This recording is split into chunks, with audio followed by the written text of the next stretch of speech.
অস্ত্র তোমার বেশি, সৈনিক তোমার বেশি, শক্তি তোমার সৈনিকদের গায়ে বেশি, ঠিক আছে, কিন্তু জেনে রাখো তোমার সৈনিকদের কাছে সুন্দরী যুবতী নারী আর মদের পেয়ালা যত বেশি প্রিয়, মুসলিম সৈনিকদের কাছে আল্লাহর রাস্তায় জীবন দেওয়া তার চেয়ে অনেক বেশি।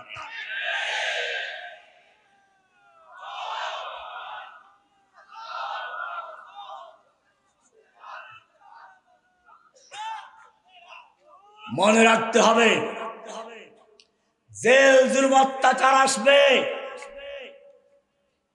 কিন্তু দেখে নাও আল্লামা সাঈদী সাহেব জেলে মারা গেছেন, বন্দি অবস্থায় মারা গেছেন। আমি জিজ্ঞেস করতে চাই, জীবিত সাঈদীর শক্তি বেশি ছিল না মারা সাঈদীর শক্তি বেশি ছিল? প্রমাণ কি? প্রমাণ আছে। প্রমাণ হচ্ছে সেদিন সাঈদী সাহেবের জানাজা ঢাকায় করতে দেওয়া হয় নাই, কারণ হাসিনা বুঝতে পেরেছিল জীবিত সাঈদীর চেয়ে মরা সাঈদী লক্ষ কোটি গুণ শক্তিশালী বেশি। যদি জানাজা করতে দেওয়া হয় বিপ্লব হবে, অভ্যুত্থান হবে, তার গতি টিকবে না। সেই জন্য রাতের অন্ধকারে তাকে ঢাকা থেকে বের করে দেওয়া হয়েছিল। জেলখানায় যারা গিয়েছিল তারা কি দুর্বল হয়ে গেছে? এক পিচ্চি রফিকুল ইসলাম মাদানী ছোট্ট মানুষ, গোটা শরীরটা বারুদে ভরা। আজকে কথা হলো কোন জায়গায় আসার কথা ছিল, অসুস্থ, দোয়া করে আল্লাহ সমাধান করে। আমি অসুস্থ, আসতে পারে নাই। যাই হোক, আমি বলতে চাই যারাই কারাগারে গেছে তাদের ঈমান কি দুর্বল হয়েছে না আরো শক্তিশালী হয়েছে? ও যুবক শুনে রেখো, জেল কাটতে হলেও ঈমানি শক্তির প্রয়োজন আছে। মানুষ খাঁচায় বন্দি করে ওই পাখিকে, যেই পাখির আওয়াজ ভালো, তোতা পাখি পালে অথবা রূপ আছে ময়না পাখি পালে, কেউ কোনোদিন কেউ খাঁচায় পালে না। বোঝা গেল যাদের ভিতরে ঈমানি চেতনা আছে, যাদের ভিতরে মূল্য আছে, যুগে যুগে কাফেররা তাদেরকে জেলখানায় বন্দি করেছে। সুতরাং জেলখানায় বন্দি হওয়া কোনো পীর বুজুর্গের বদদোয়ার ফসল নয়। বিভ্রান্ত হবেন না। ইউসুফ আলাইহিস সালাম জেল খেটেছেন, আমাদের নবী মুহাম্মদুর রাসূলুল্লাহ সাল্লাল্লাহু আলাইহি ওয়াসাল্লাম একদিন দুদিন নয়, 3 বছর পর্যন্ত শিহাবে আবি তালেবে বন্দী জীবন যাপন করেছেন। ইমামে আবু হানিফা রাহমাতুল্লাহ আলাইহি কারাগারে ছিলেন, ইমামে আহমদ বিন হাম্বল দীর্ঘদিন কারাগারে ছিলেন, ইমাম ইবনে তাইমিয়া রাহমাতুল্লাহ আলাইহি জেল খেটেছেন। ওলামায়ে দেওবন্দের বড় বড় আলেমরা ইংরেজদের জেলে ছিল। বাংলাদেশের বড় বড় আলেম যারা, তারা সবাই জেলে ছিল। সুতরাং জেলখানা যাওয়াটা কোনো দোষের ব্যাপার নয়। অনেকে মনে করে আমাদের হুজুরের কাছে কেউ আসতে ভয় পায় না, তাদের কাছে আসলে নাকি সেই গ্রেফতারি পরোয়ানা সাদা হয়ে যায়। আমি জিজ্ঞেস করতে চাই, তোমার পীর বুজুর্গের চেয়ে আল্লাহর নবী বুজুর্গি বড় ছিল না ছোট ছিল?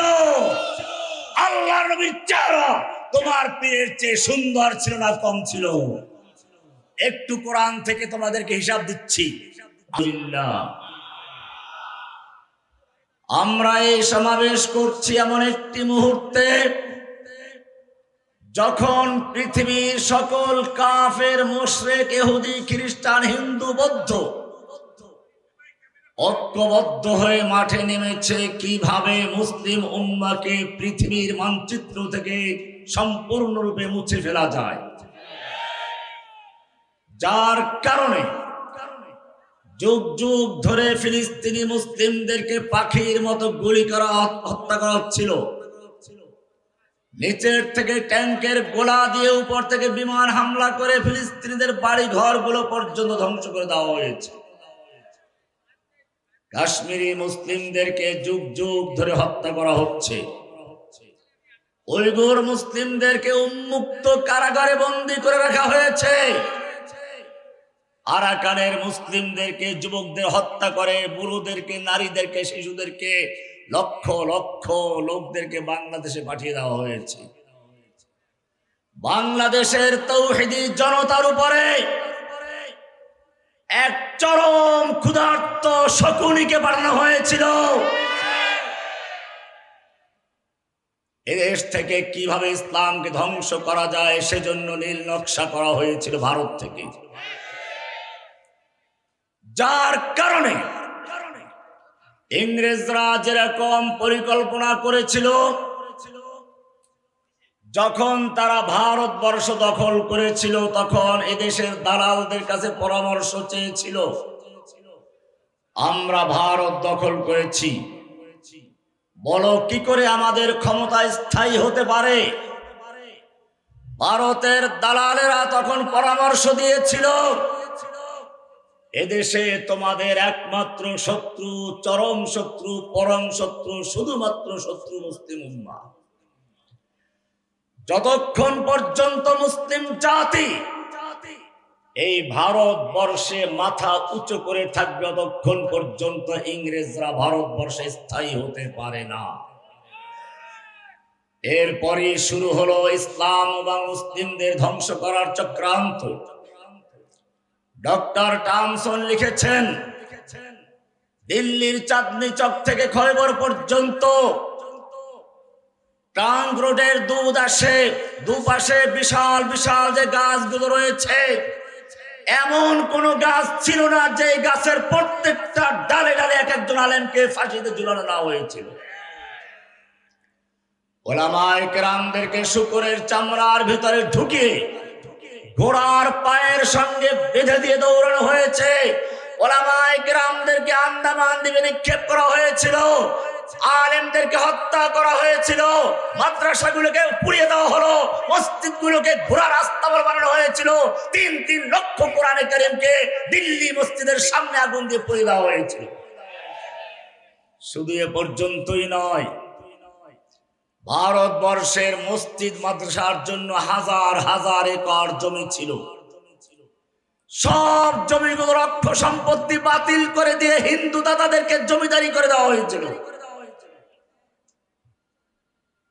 এরপরেও যখন ইংরেজরা দেখলো যে আলেমদের হত্যা করলাম, মাদ্রাসা বন্ধ করলাম, মসজিদ বন্ধ করলাম, কিন্তু ইংরেজ বিরোধী আন্দোলন দাবানলের মতো ছড়িয়ে পড়ছে, আবার দালালদেরকে নিয়ে বসলো।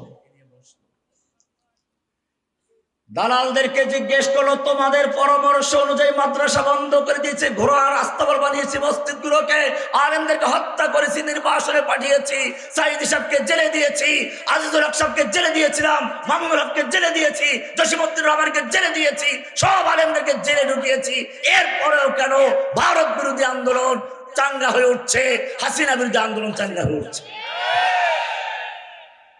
তখন অবশ্য অন্য স্লোগান ছিল।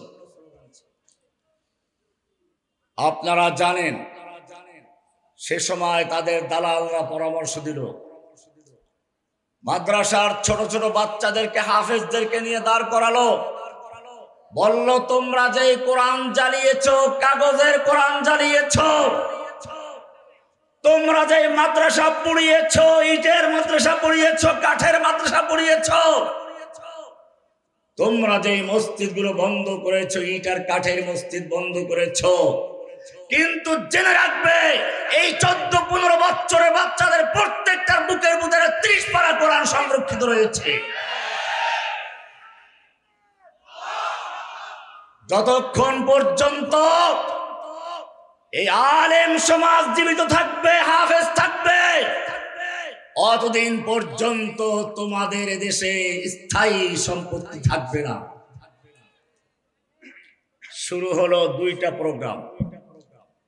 এক হলো কিছু দালাল আলেমদের তৈরি করা, আর একদিকে যারা হক ওলামায়ে কেরাম ছিল তাদেরকে জেলে ঢুকিয়ে দেওয়া, তাদেরকে খুঁজে খুঁজে হত্যা করা।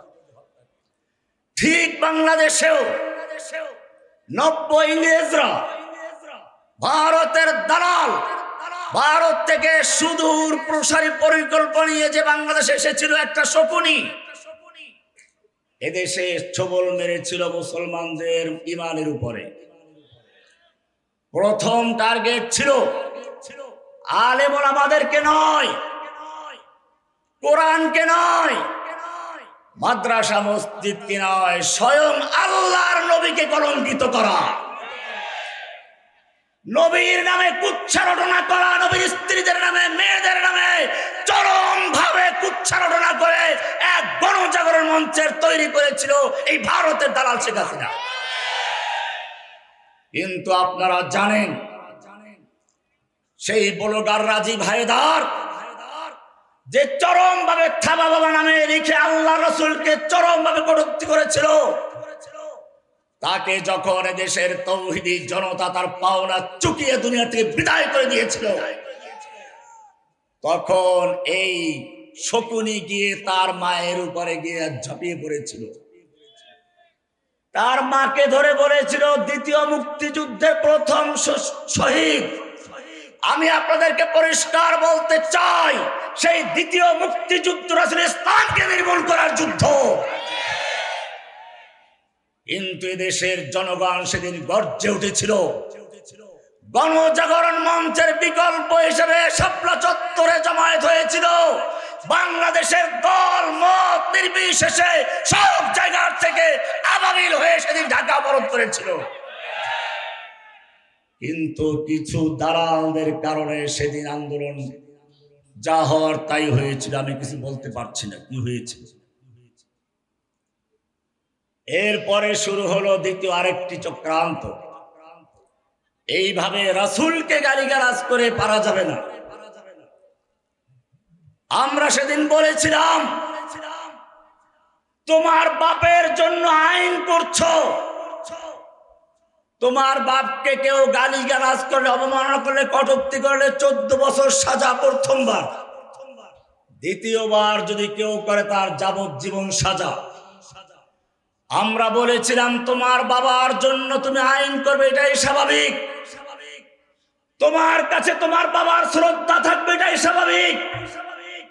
কিন্তু জেনে রাখো, তোমার কাছে তোমার বাবার যেই পরিমাণ ভালোবাসা মহব্বত রয়েছে, আমি একজন মুসলিম হিসাবে আমার নবীর প্রেম ভালোবাসা তার চেয়ে লক্ষ কোটি গুণ বেশি রয়েছে। তোমার বাবার জন্য যদি আইন করতে পারো আর আমার রাসূলের জন্য কোন আইন না থাকে, তাহলে জেনে রাখবে বাংলাদেশের তাওহীদি জনতা তাদের কবর রচনা নিজেদের তুলে নিতে বাধ্য হবে। তাই হয়েছিল।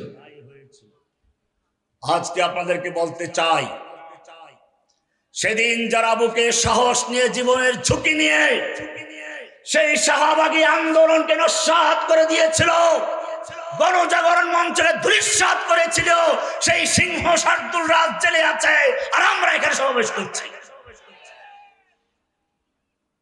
ভাইয়েরা আমার, এরপরে শুরু হলো যে না, সরাসরি রসুলকে গালিগালাজ করে এটা সর্বস্তরের জনগণ ঐক্যবদ্ধ, এটা করা যাবে না। এইবারে ফেরাউনের চরিত্র নিয়ে আসলো। সূরা কসাসের শুরুর দিকে পড়বেন, ফেরাউনের অনেক চরিত্রের মধ্যে একটা আছে ওয়াজআলা আহলাহা শিয়া। ফেরাউন তার দেশের জনগণকে বিভিন্ন দলে বিভক্ত করে তারপর রাজত্ব করছিল। আমার দেশেও সেটা শুরু হলো। প্রথম হামলা হলো এদেশের তাফসীরের কণ্ঠস্বর, এদেশের তাওহীদি জনতার বলিষ্ঠ কণ্ঠস্বর আল্লামা দেলোয়ার হোসেন সাঈদী রাহমাতুল্লাহ আলাইহিকে রাজাকার বলে গ্রেফতার করলো। দেখলো যে না, তেমন কোনো সমস্যা হয় নাই, হজম হয়ে গেছে। এরপরে তারা চিন্তা করলো কোরআন সুন্নাহ থেকে কারা কথা বলে, কার কথায় ব্লগার গুলো মারা গেল। খুঁজে পেল জসিমউদ্দিন রহমাকে, তাকে জঙ্গিবাদের আখ্যা দিয়ে তাকে কারাবন্দী করা হলো। দেখলো না, এখানেও তেমন কোনো প্রতিবাদ হয় নাই, হজম হয়ে গেছে।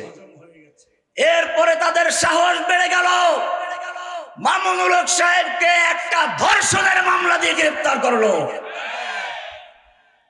আরো জঘন্য অপরাধ শুরু হলো। এ পর্যন্ত আপনারা দেখেছেন, বাকিটা করতে পারে নাই, তার আগে পালাতে হয়েছে। জসিমউদ্দিন রহমানের সামনে তারা পেশ করেছিল, রহমানি তোমাকে তো ছাড়বো না।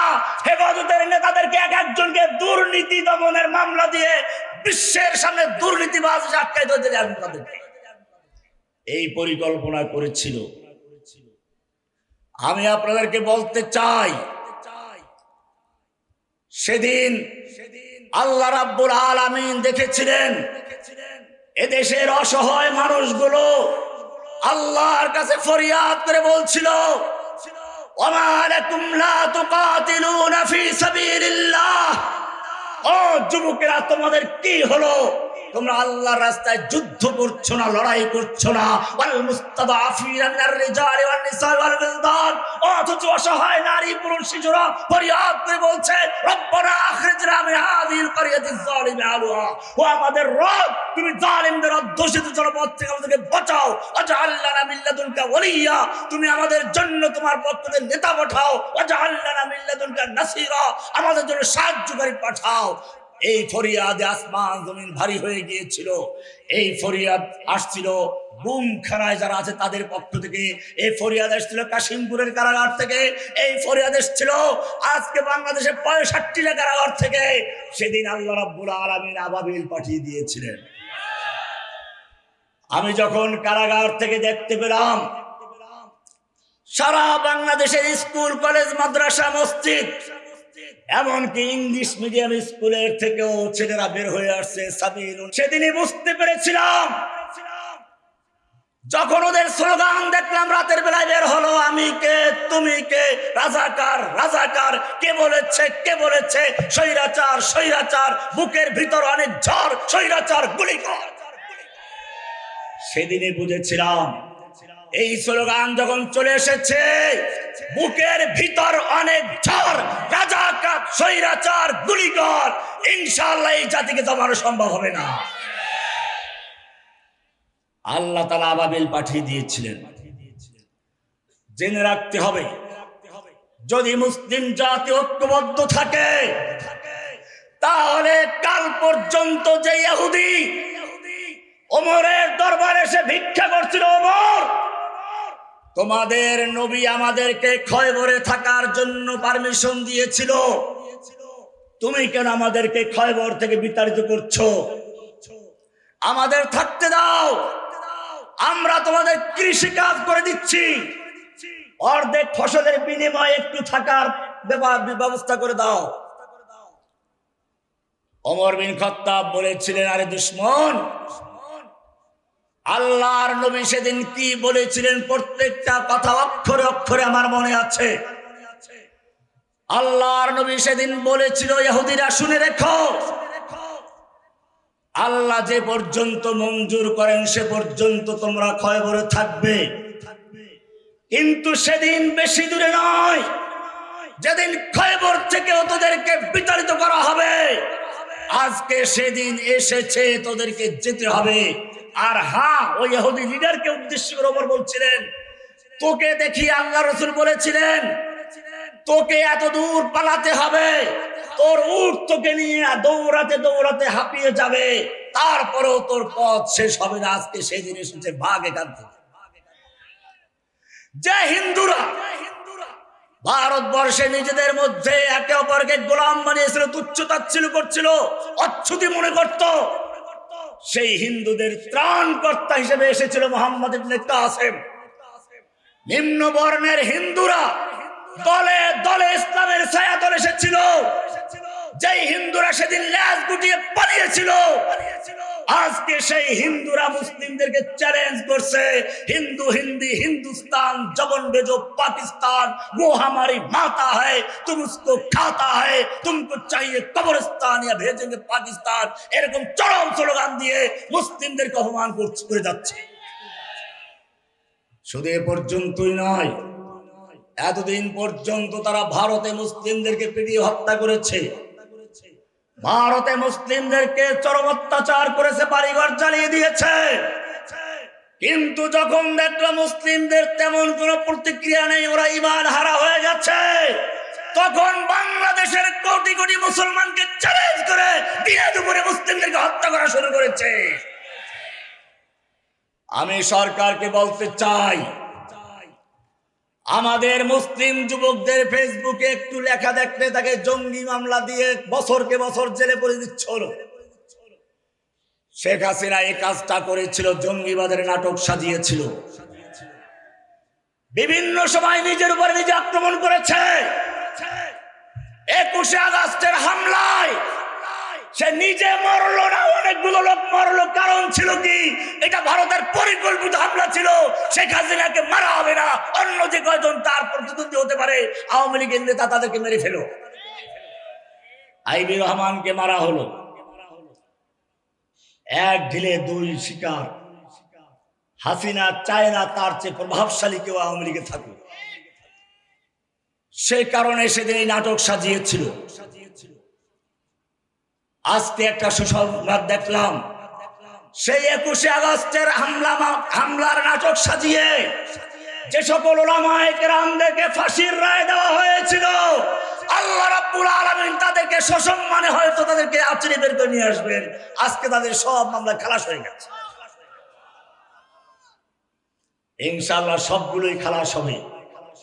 আমি সরকারকে বলবো, শেখ হাসিনার আমলে ডিজিটাল আইনে যত মামলা হয়েছে, সন্ত্রাস বিরোধী আইনে যত মামলা হয়েছে, সবগুলো বাতিল করে তাওহীদি জনতাকে রাস্তায় নামিয়ে দাও।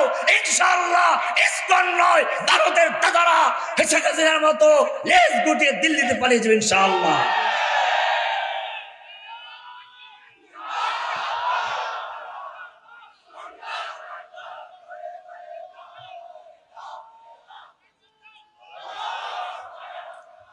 আমার নামে আনসারুল্লাহ বাংলা টিম তৈরি করা হলো। আমি বহুবার বলেছি, আমি গ্রেফতার হওয়ার আগ পর্যন্ত আনসারুল্লাহ বাংলা টিম নামে কোন দল বাংলাদেশে আছে বলে আমার জানা ছিল না। কিন্তু কেন বানানো হয়েছিল? জাতির সামনে আমাকে বিতর্কিত করার জন্য, বিশ্বের দরবারে আমাকে বিতর্কিত করার জন্য, এবং শুধু আমাকে নয়, বাংলাদেশকে জঙ্গি রাষ্ট্র দেখিয়ে সে প্রমাণ করতে চেয়েছিল জঙ্গি দমনের জন্য আমাকে দরকার, আমাকে ক্ষমতায় রাখো। এই জন্য আপনারা দেখেছেন হলিয়ারটিজার হামলা কখন হয়েছিল? যখন ওই নির্বাচনের পরে গোটা বিশ্ব তার বিরুদ্ধে লেগেছিল, সারা বিশ্বের থেকে তার বিরুদ্ধে প্রতিবাদ হচ্ছিল।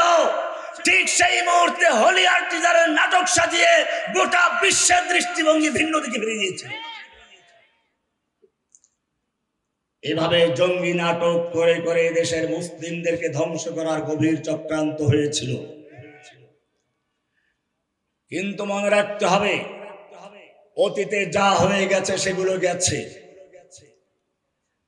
এখনো যদি ঐক্যবদ্ধ হয়ে মাঠে না থাকতে পারেন, তাহলে এখন একজন আইনজীবীকে দিনে দুপুরে হত্যা করেছে, কালকে তারা মাদ্রাসা মসজিদে হামলা করতে দ্বিধা করবে না।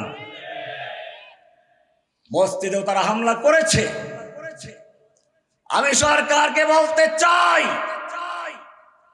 আমাদের কোন দল না থাকলেও দল তৈরি করে নিষিদ্ধ ঘোষণা করেছ, আর ইসকন দেশে প্রকাশ্যে জনগণকে হত্যা করছে, সন্ত্রাসী কাজ চালাচ্ছে। অবিলম্বে ইসকন নামক সংগঠনকে সন্ত্রাসী সংগঠন আখ্যায়িত করে অবিলম্বে নিষিদ্ধ ঘোষণা করে প্রজ্ঞাপন জারি করতে হবে।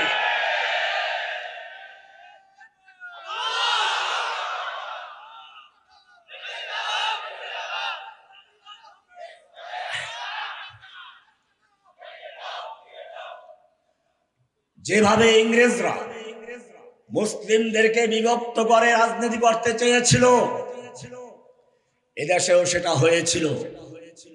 কিন্তু ওদের সমস্ত চক্রান্তের জাল মাকড়সার জালের মতো ছিন্ন ভিন্ন করে আল্লাহ রাব্বুল আলামিন ছাত্রদের নেতৃত্বে সমস্ত মানুষকে ঐক্যবদ্ধ করে দিয়েছিল।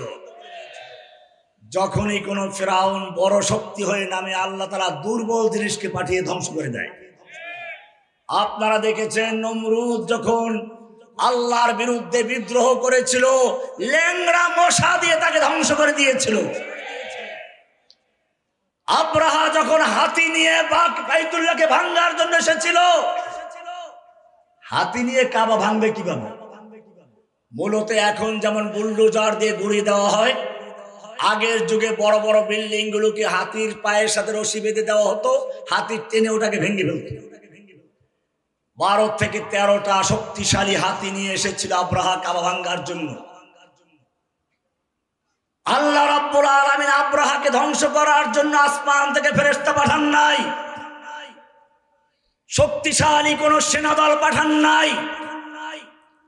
সেদিন দুর্বল ছোট ছোট পাখিদেরকে পাঠিয়েছিলেন, যেই পাখি এখন পর্যন্ত কাবার উপরে বীর দর্পে ঘুরে বেড়াচ্ছে আর জানান দিচ্ছে আবার যদি কোনো আব্রাহা কাবা ভাঙতে আসে আমরা এখনো সজাগ আছি।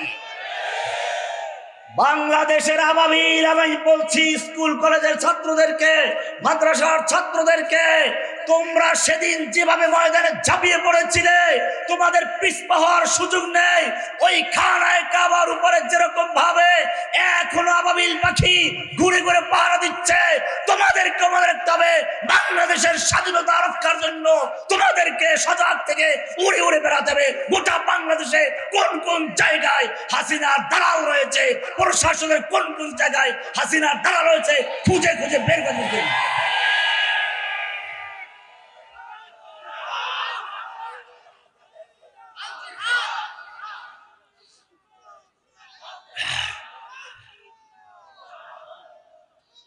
মনে রাখতে হবে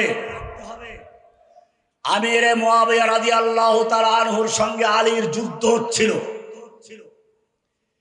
সেই সময় তৎকালীন সুপার পাওয়ার রোম সম্রাট আমিরে মুআবিয়া রাদিয়াল্লাহু তাআলা আনহুর কাছে চিঠি লিখলো, আমরা জানতে পেরেছি তোমার খলিফা তোমার বিরুদ্ধে যুদ্ধে লিপ্ত হয়েছে। তুমি যদি আমাদের সাহায্য চাও তাহলে রোম সম্রাট পূর্ণ শক্তি দিয়ে তোমার পাশে দাঁড়াতে প্রস্তুত। কি মায়া! আমির মুআবিয়াকে সাহায্য করার জন্য এক পায়ে দাঁড়ানো, উদ্দেশ্য মুসলিম খেলাফত ধ্বংস করে দেওয়া। আল্লাহর নবীর ছাত্র আমাদের মতো দুর্বল ছিল না। আমির মুআবিয়া বুঝতে পেরেছেন এটা আমাকে সাহায্য করার প্রস্তাব নয়, এর মাধ্যমে ইসলামকে ধ্বংস করার নীল নকশা করা হয়েছে। সেজন্য তিনি পত্রের উত্তর দিলেন। সূচনা ছিল এরকম, ইয়া কালবার রোম, ওহে রোমের কুত্তা, আমার সঙ্গে আমার নেতার যুদ্ধ হচ্ছে।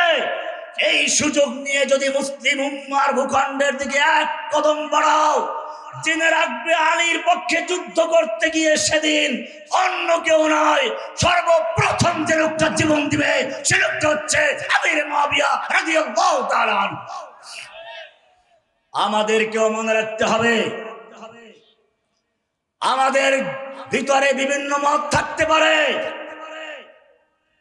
বিভিন্ন দল থাকতে পারে, কিন্তু যদি আবার কোন মুসলিম উম্মার উপরে কোন আলেমের উপরে আঘাত আসে, আমি জিজ্ঞেস করতে চাই আমির মুআবিয়ার বলিষ্ঠ ঈমান নিয়ে ময়দানে ঝাঁপিয়ে পড়ার জন্য কে কে তৈরি আছো?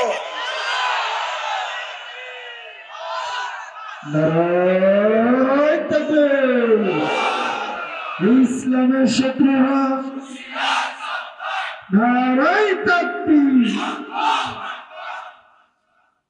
আল্লাহর নবী স্বপ্ন দেখলেন তিনি মক্কায় প্রবেশ করছেন নিরাপদে। মদিনায় ঘোষণা হয়ে গেল। মুহাজিররা খুশি হলো, তারা বাড়িতে যেতে পারবে, আত্মীয় স্বজনের সঙ্গে সাক্ষাৎ করতে পারবে। আনসাররাও খুশি, মক্কা দেখি না দেখতে পাবো, যুবকরা খুশি। 1400 সাহাবায়ে কেরামদেরকে কাফেলা নিয়ে আল্লাহর নবী উমরা করার জন্য মক্কার কাছাকাছি এসে পড়লেন। মাত্র 11 কিলোমিটার দূরে হুদাইবিয়া নামক জায়গা পর্যন্ত আসলেন। মক্কার লোকেরা বাধা দিল, ঢুকতে পারবেন না। আল্লাহর নবী ওসমানকে মক্কায় পাঠালেন, কারণ ওসমান ছিল মক্কার জনপ্রিয় ব্যক্তি।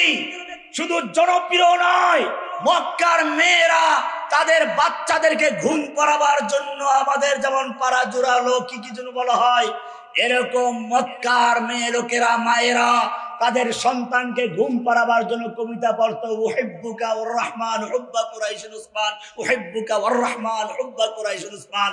ও বাবু, আমি তোমাকে ভালোবাসি ঠিক সেভাবে যেভাবে ওসমানকে কুরাইশের লোকেরা ভালোবাসে, মক্কার লোকেরা ভালোবাসে।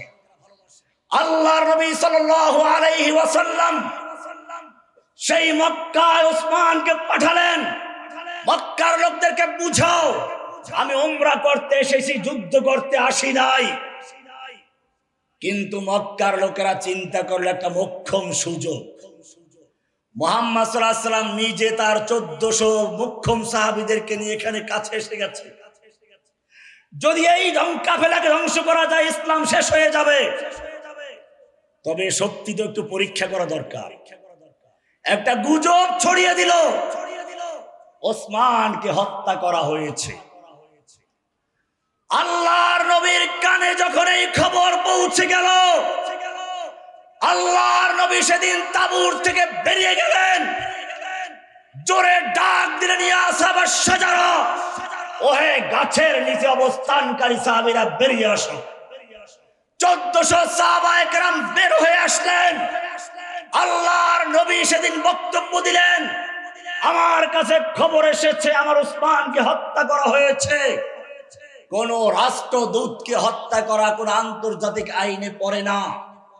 ওসমানকে হত্যা করা হয়েছে, আসো আমি হাত বিছিয়ে দিলাম, আমার হাতে হাত রেখে বয়াত করো।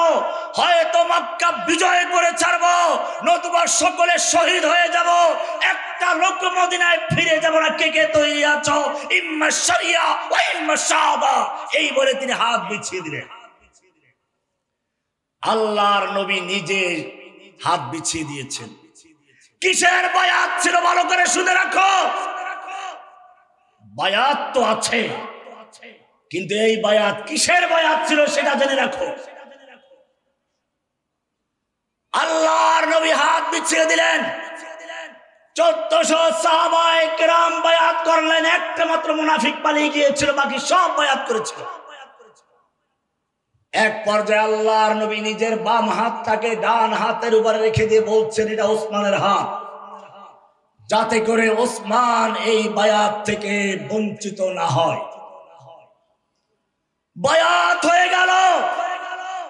এই বায়াতের ধাক্কা মক্কায় পর্যন্ত পৌঁছে গেল। এবারে যারা হুমকি দিয়েছিল তারা এবারে লেজ গুটিয়ে চুক্তির জন্য প্রস্তুত হয়ে গেছে। আমি তোমাদেরকে বলতে চাই, ভারত যত হুমকি দেখ না কেন, যদি ঐক্যবদ্ধ হয়ে একটা হুমকা দিতে পারো, ভারতের লেজ গুটিয়ে তারা আমেরিকায় গিয়ে আশ্রয় নেবে। আমি এক বক্তব্য দিয়েছিলাম ভারতকে কেমনে কেমনে টুকরো করতে হবে। ভারতের কলিজায় আগুন ধরে গেছে। আমাকে নিয়ে ওদের এখনো পেটের ভিতরে পায়খানা চলে গেছে। মনে রাখতে হবে। আমি তোমাদেরকে বলতে চাই, এই বায়াত শুধু মক্কার কাফেরদের কলিজায় ভয় লাগিয়ে দেয় নাই, এই বায়াতের আওয়াজ সাত আসমান ভেদ করে আরশে আজিম ছেদ করে আল্লাহর দরবার পর্যন্ত পৌঁছে গিয়েছে। ওহী নাযিল হয়ে গেছে সঙ্গে সঙ্গে, লাকাদ রাদিয়াল্লাহু আনিল মুমিনিনা ইয ইউবাইউনাকা তাহতাশ শাজারা। আল্লাহ তাআলা মুমিনদের প্রতি সন্তুষ্ট হয়ে গেছেন, রাজি হয়ে গেছেন, খুশি হয়ে গেছেন।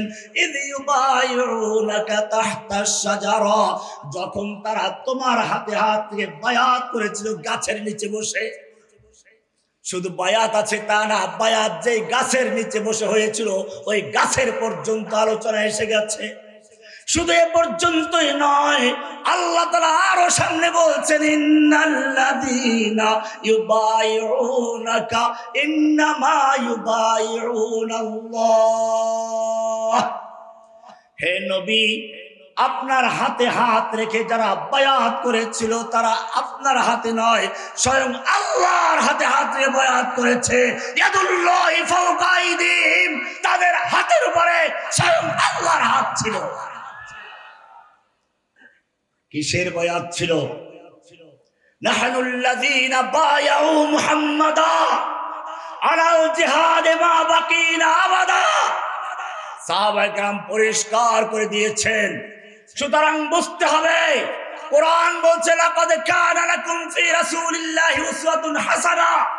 আল্লাহর নবী যেভাবে যুদ্ধ করেছেন, যেভাবে মক্কা বিজয় করেছেন, বদরে বিজয় করেছেন, উহুদে বিজয় করেছেন, হুনাইনে করেছেন, ফিলিস্তিন বিজয় করেছেন, আফগান বিজয় করেছেন, সারা বিশ্ব যেভাবে মুসলিমরা বিজয় করেছে, ইনশাআল্লাহ বাংলাদেশেও সেই পদ্ধতি বিজয় করতে হবে।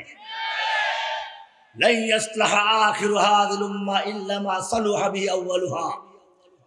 এই উম্মতের প্রথম পর্যায়ের সাহাবায়ে কেরাম নবীর যুগে, সাহাবীদের যুগে, খেলাফার যুগে ইসলাম যে পদ্ধতিতে বিজয় লাভ করেছিল, কিয়ামত পর্যন্ত সেই পদ্ধতিতে বিজয় লাভ করতে হবে। জেনে রাখো, তোমাদের শত্রু অনেক শক্তিশালী, আমাদের শক্তি কম। আল্লাহ কোরআনে স্পষ্ট করে দিয়েছেন, হুনাইনের যুদ্ধে মুসলিমদের সংখ্যা ছিল অনেক বেশি। সাহাবায়ে কেরামদের মধ্যে একটু আনন্দের ভাব এসেছিল, সংখ্যা কমের কারণে আমরা আজকে পরাজিত হব না। হাওয়াযিন নামক গোত্র এমন আক্রমণ করলো, সংখ্যাধিক্যের গৌরব চূর্ণ হয়ে গেল। আল্লাহর নবীকে ময়দানে রেখে সাহাবা কেরাম এদিক সেদিক চলে গেলেন। আল্লাহর নবী ময়দান ছেড়ে পালান নাই। আমি আওয়ামী লীগ, যুবলীগ, ছাত্রলীগ, পুলিশ লীগের ভাইদেরকে বলবো, তওবা করো, আল্লাহর নবীর নেতৃত্ব দেখো, এই আবু সাঈদদের নেতৃত্ব দেখো, যারা বুলেটের সামনে বুক পেতে দিয়ে বলছেন বুকের ভিতর অনেক চার স্বৈরাচার গুলি কর। এটা আল্লাহর নবীর আদর্শ ছিল। সেদিন তিনি এই কথাই বলেছিলেন, আনান নবিয়্যু লা কাযিব আনা ইবনে আব্দুল মুত্তালিব, আমি সত্য নবী, মিথ্যা নবী নই। যখন সংখ্যাধিক্যের গৌরব দুরিশ্বাত হয়ে গেল, এবারে আল্লাহর নবী ডাক দিলেন, তাআলাউ ইবাদাল্লাহ, হে আল্লাহর বান্দারা আমার কাছে গিয়ে আসো, আমাকে কেন্দ্র করে আবার জড়ো হয়ে যুদ্ধ করো। এবারে সাহাবায়ে কেরাম চলে আসলেন, প্রচন্ড শক্তি নিয়ে যুদ্ধ করছেন, আল্লাহর উপর ভরসা রেখে, সংখ্যাধিক্যের উপরে নয়। আল্লাহ তাআলা এই যুদ্ধের আবার বিজয় দান করেছে। সুতরাং মনে করতে হবে, মুসলিমরা কখনো সংখ্যাগরিষ্ঠের উপর ভিত্তি করে যুদ্ধ করে না। যুদ্ধ করে কার উপর ভিত্তি করে? तंदिए बाद मुखालिफ से ना घबरायो कौम, ये तो चलती है तुझे ऊंचा उड़ाने के लिए। হে যুবকেরা, তোমরা হচ্ছে ঊর্ধ্ব গগনের সেই বাজ পাখি, যেই বাজ পাখি ঝড়ো হাওয়া দেখে ভয় পায় না, বরং ঝড়ো হাওয়ার তালে তালে নিজেকে আরো অনেক উপরে নিয়ে যায়। মনে রাখতে হবে, আল্লাহর নবীর সাহাবী খালিদ বিন ওয়ালিদ যুদ্ধের ময়দানে অবতীর্ণ হয়েছেন। পারস্যের সম্রাটের সিপাহসালার রস্তম 3 লক্ষ সৈন্য নিয়ে মাঠে এসেছে। রাতের বেলায় গোয়েন্দাদেরকে পাঠালো, যাও তো খালিদের তাঁবুর অবস্থাটা বিচার করে আসো। গোয়েন্দারা গিয়ে দেখলো, মাশাআল্লাহ, সব কান্নাকাটি করছে। বাস্তবেই তো কাঁদে। ভোর রাতে সত্যিকার যারা আল্লাহওয়ালা মুজাহিদিন, তারা কাঁদে কার কাছে? আল্লাযীনা ইয়াযকুরুনাল্লাহা কিয়ামান ওয়া কুউদান ওয়া আলা জুনুবিহিম, যারা দাঁড়ানো অবস্থায়, শোয়া অবস্থায়, বসা অবস্থায় স্মরণ করে কাকে? রোমের সম্রাটের গোয়েন্দারা গিয়ে দেখলো সবাই কান্নাকাটি করছে। রস্তমকে গিয়ে বলল, মুসলিম সৈন্যদের বিরুদ্ধে যুদ্ধ করার কোনো প্রয়োজন নেই, ওরা আমাদের ভয়ে রাত ভর কান্নাকাটিদের মুখ ভিজিয়ে দিয়েছে। রস্তম চিন্তা করলো, ঠিক আছে, তাহলে 3 লাখ সৈন্য নেওয়ার দরকার নাই, 2 লাখ ব্রাকে রাখি, 1 লাখ নিয়ে নামি। কিন্তু যুদ্ধ যখন শুরু হলো, যেই লোকগুলো সম্পর্কে রিপোর্ট পেয়েছিল তারা কাঁদে। দেখলো যে এক একজন মুজাহিদ কাফেরদের ভিড়ে ভিড়ে ঢুকে যাচ্ছে, যেদিকে যাচ্ছে লাশের স্তূপ করে দিচ্ছে, যেদিকে যাচ্ছে কাফেরদের কেটে কেটে পরিষ্কার করে দিচ্ছে। রস্তম ভয় পেয়ে গেল, বলল, যুদ্ধ থামাও, বেরাকে যাও। আবার গভীর রাতে বহুদর্শী, বহু বিচক্ষণ গোয়েন্দা পাঠালো, মুসলিম তাঁবুর বাস্তব অবস্থা দেখে আসো। এবার বহুদর্শী, বহু বিচক্ষণ, বহু অভিজ্ঞতা সম্পন্ন সেই গোয়েন্দারা কি আজকেও দেখলো না? রিপোর্ট তো ঠিকই আছে, তারা কান্নাকাটি তো করে। তাহলে কেন কান্নাকাটি করে? কারণটা প্রকাশ হওয়া দরকার। এইবারে তারা কান লাগালো, ভাষা বোঝার চেষ্টা করলো। এবারে দেখলো না, ওরা আমাদের ভয়তে কাঁদছে না, ওরা কেঁদে কেঁদে বলছে রব্বুল আলামিন আগামীকাল তোমার দুশমনদের বিরুদ্ধে যুদ্ধ হবে, মূর্তি পূজকদের বিরুদ্ধে যুদ্ধ হবে, নাস্তিকদের বিরুদ্ধে যুদ্ধ হবে, যারা ইসলামকে ধ্বংস করতে এসেছে, ওদের শৌকত শান শৌকত চূর্ণ করে দেওয়ার সময় এসেছে। আল্লাহ তুমি আমাকে শক্তি দাও, সাহস দাও, আমার হাতে শক্তি দাও, আমি যেন কাফেরদের কেটে কেটে টুকরো করে জাহান্নামে পাঠাতে পারি, নিজেও টুকরো টুকরো হয়ে যাই, শহীদ হয়ে যায়। কিয়ামতের মাঠে যখন শহীদরা জখম নিয়ে উঠবে, যখন তাদের জখমগুলো তাজা হবে, ইয়াসরাবু দামান, রক্ত ঝরতে থাকবে, লাউনুহু লাউনুদ দাম, রিহু রিহুল মিসকে, রংটা হবে রক্তের রং, ঘ্রাণটা হবে মিশক আম্বরের ঘ্রাণ। আল্লাহ কিয়ামতের মাঠে সেই মর্যাদা লাভ করার তৌফিক আমাকেও তো দান। গোয়েন্দারা বুঝতে পারলো কাদের ঠিকই, তবে আমাদের ভয়তে নয়। রস্তমকে গিয়ে জানালো, রস্তম সিপাহসালার মুসলিম সৈন্যদের বিরুদ্ধে যুদ্ধ করার সাহস দেখাইও না, বিজয় লাভ করার স্বপ্ন দেখো না। রস্তম জিজ্ঞেস করলো কারণ কি? মুসলমানদের সৈন্য কি আমাদের চেয়ে অনেক বেশি? বলে না, সৈন্য তো ওদের অনেক কম। বলে তাহলে কি ওদের শক্তি অনেক বেশি? বলে না, শক্তি অনেক কম। বলে তাহলে কি অস্ত্র বেশি? বলে না, অস্ত্র ওদের কাছে নেই। রস্তম খেপে গেল, অস্ত্র আমার বেশি, সৈনিক আমার বেশি, শক্তি আমার সৈনিকদের গায়ে বেশি, আমাকে ভয় দেখাচ্ছ কেন? গোয়েন্দারা বলল, রোমের পারস্যের সিপাহসালার শুনে রেখো,